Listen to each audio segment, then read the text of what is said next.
Salut et bienvenue sur le podcast 17 rayons d'espoir. Donc nous sommes Astrid et Mathieu, deux voyageurs à vélo, qui sommes partis sur les routes d'Afrique de l'Ouest et d'Amérique du Sud, à la rencontre d'associations ou d'initiatives en lien avec les objectifs du développement durable. Et donc aujourd'hui, cet épisode, il sera en lien avec l'objectif numéro 4, éducation de qualité. Alors nous sommes donc à Tupiza, une ville en Bolivie, dans une vallée de la cordillère des Andes. Et nous avons rendez-vous avec Ivana Angélica Saudinas Malco, la directrice du CEA, Centre d'éducation alternative Juan Justo Arano. Bonne écoute.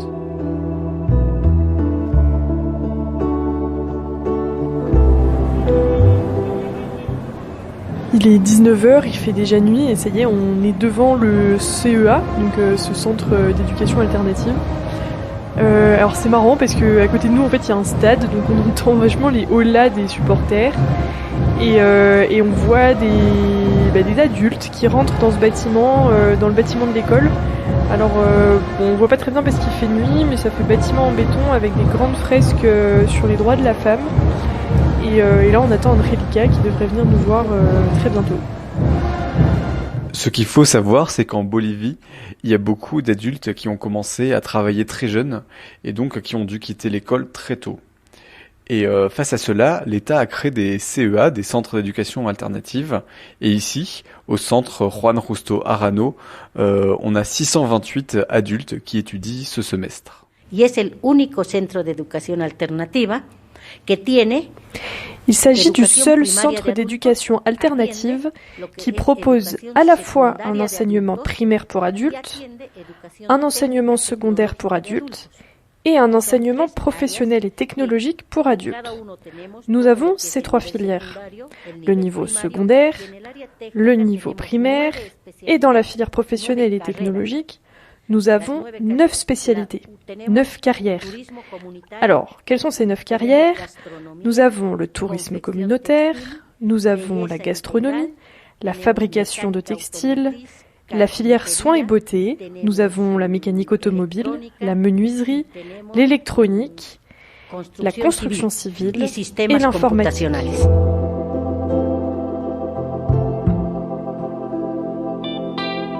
Au centre Juan Justo Arano, les classes ont lieu de 19h à 22h30 du lundi au vendredi. Ça permet aux adultes de garder leur activité professionnelle pendant la journée.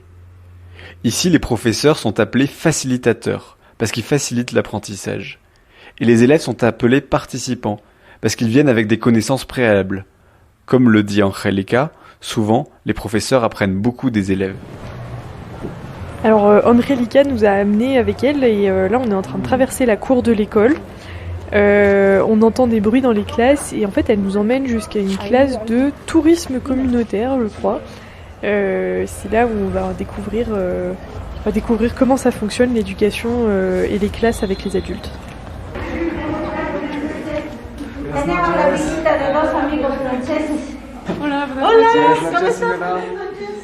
Bienvenidos. Gracias.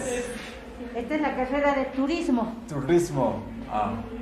So, what are you learning here, for instance? So no, I'm studying at university 5 years ago. Je suis allé à l'université il y a 5 ans. C'était il y a longtemps. Maintenant, je prends des cours de tourisme ici. J'ai commencé il y a 3 ans. Mais ça fait 10 ans que je suis guide touristique. C'est comme ça que j'ai appris l'anglais. Ici, on apprend surtout des informations touristiques. Comment faire un circuit? Quelles lois s'appliquent? Parce que quand j'ai commencé, je n'y connaissais rien. Je parlais juste anglais. Et je me suis débrouillé. Maintenant, je connais plus de choses. Je sais comment réagir dans certaines situations. C'est pour ça que je suis là.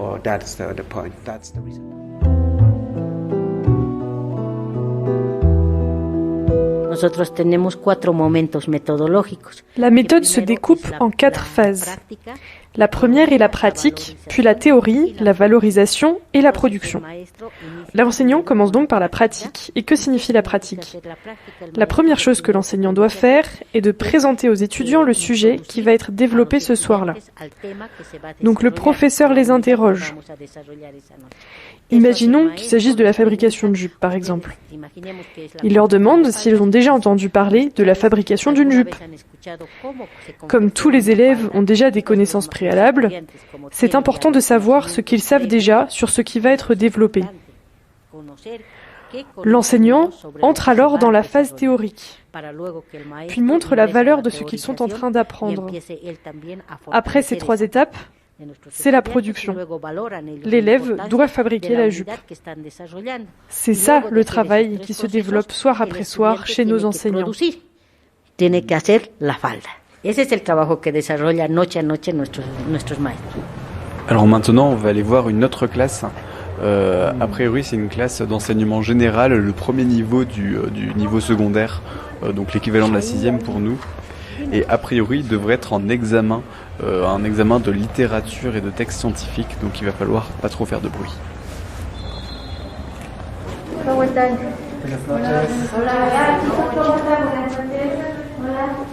Estamos recibiendo la visita y detrás de son los amigos. Est-ce possible des vers ¿La evaluación? Sí, sí. Des vers aussi? Ah oui. Qui faut entourer si la phrase est vraie ou fausse.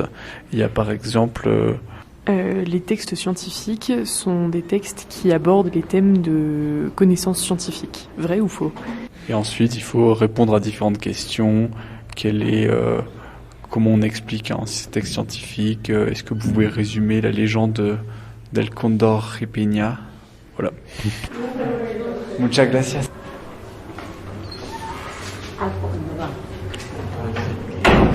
La formation dans les centres d'éducation alternative est gratuite et accessible à tous les adultes de plus de 18 ans sans aucune sélection.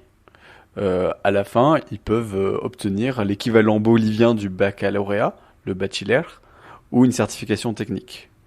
Et s'ils le veulent, ils peuvent continuer ensuite à l'université. Je pense que nos autorités ne collaborent pas beaucoup, voire pas du tout à l'éducation alternative. Tout l'argent qui leur parvient est destiné à l'éducation standard. Pour l'éducation alternative, ils disent « Ah, mais ils sont vieux. Pourquoi allons-nous les soutenir ?» Mais ils ne se rendent pas compte que ceux qu'ils considèrent comme vieux vont contribuer beaucoup plus à l'économie de notre ville. Parce que le jour où ils n'auront plus de main-d'œuvre qualifiée, nous en apporterons. Et ils ne s'en rendent pas compte, ils n'y attachent pas d'importance. Pour eux, nous sommes vieux. Pour eux, nous avons déjà dépassé l'âge d'apprendre. Et donc, ils ne soutiennent que l'éducation standard. Nosotros estamos funcionando en los galpones, porque todo esto era el depósito del banco minero. Nous travaillons dans des hangars parce que tout ce qui est autour de nous, c'était le dépôt de la banque minière. La banque minière a construit ces hangars que nous allons voir et y stockait les minerais.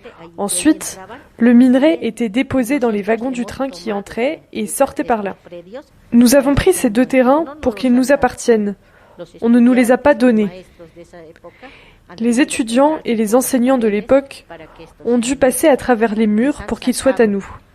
On les a délogés, on les a emmenés à la police, mais malgré ça, on a pu garder ces locaux.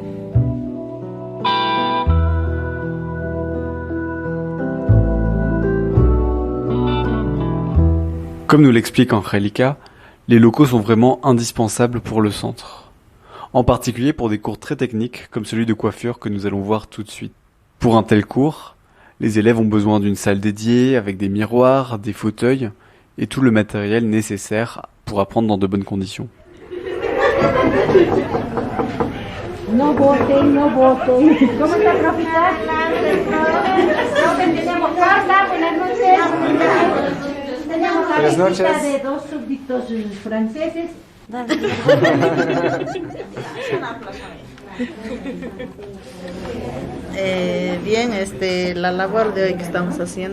Alors, ce que nous faisons ici, c'est confectionner des tresses avec des cheveux naturels et des cheveux synthétiques. C'est pour pouvoir ajouter des extensions à des personnes qui ont peu de cheveux. Pendant la pandémie, le CEA a eu beaucoup de difficultés. Les professeurs ont dû apprendre à utiliser de nouveaux outils, comme Zoom ou Google Meet, et ont dû créer des groupes WhatsApp pour être sûrs de ne pas perdre leurs étudiants. En la pandemia teníamos algunas dificultades en que algunos estudiantes oui, nous avons eu quelques difficultés lors de la pandémie, par exemple.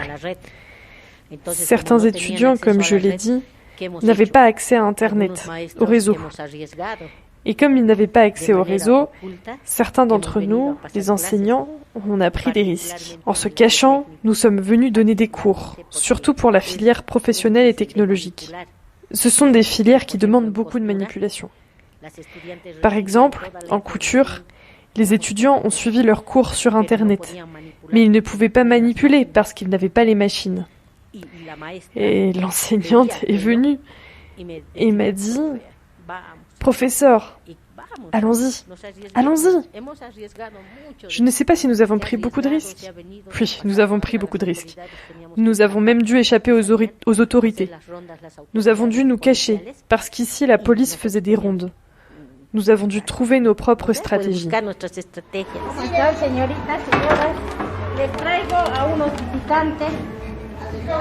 Buenas noches. Wow. ¿Qué tal? Buenas. Bien, gracias. No, hay hamburguesas y pollo.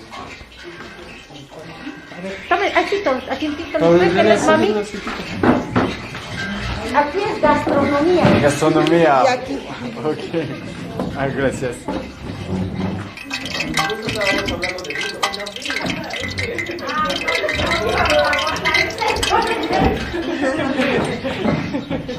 Ils sont en train de parler de vent.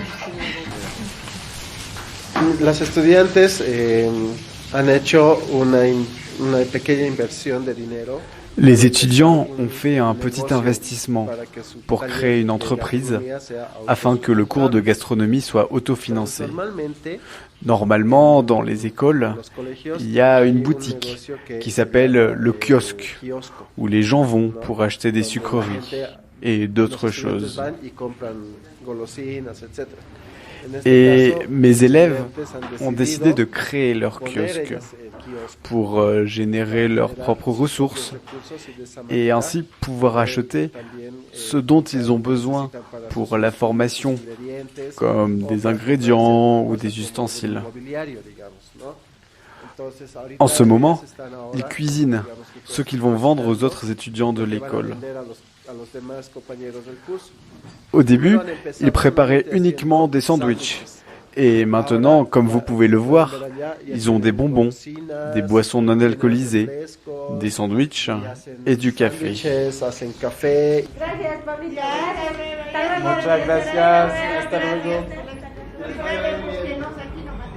Aujourd'hui, le principal projet du CEA pour se développer est d'ouvrir une crèche afin que les parents qui arrivent avec des enfants en bas âge puissent quand même suivre leurs cours. Il faut savoir que Andrelika nous a raconté, parfois certaines mamans viennent avec des tout petits et ce sont les professeurs qui gardent les petits enfants dans les bras pendant les examens pour que les mamans puissent remplir les contrôles. Andrelika nous a semblé très impliquée émotionnellement dans son combat. Pour elle, c'est vraiment très important de garantir le droit à l'éducation. Et c'est ça qui la motive à travailler dans ce centre. La vocation du CEA est d'offrir une seconde chance à des adultes et de leur permettre de monter en compétences. Tous ceux que nous avons croisés semblaient très fiers d'être ici et avaient le regard qui pétille avec toutes les nouvelles connaissances qu'ils avaient accumulées pendant ces cours.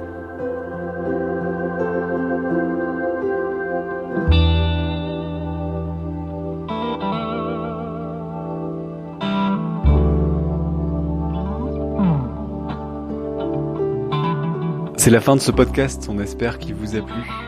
Alors n'oubliez pas, le vendredi soir, c'est 17 rayons d'espoir. On sort donc un épisode tous les vendredis soirs, une semaine sur 2. À très bientôt et merci pour votre fidélité. Y tenemos nosotros estudiantes de 72 años de edad. Ici au CEA, nous avons des élèves de 72 ans qui viennent passer les classes du niveau primaire. C'est pourquoi je dis aux jeunes qu'il n'est jamais trop tard pour apprendre. Vous devez continuer tout au long de votre vie. Si vous n'avez pas réussi à devenir quelqu'un dans la vie quand vous étiez jeune, maintenant vous en avez l'opportunité et vous devez profiter de cette opportunité pour aller de l'avant.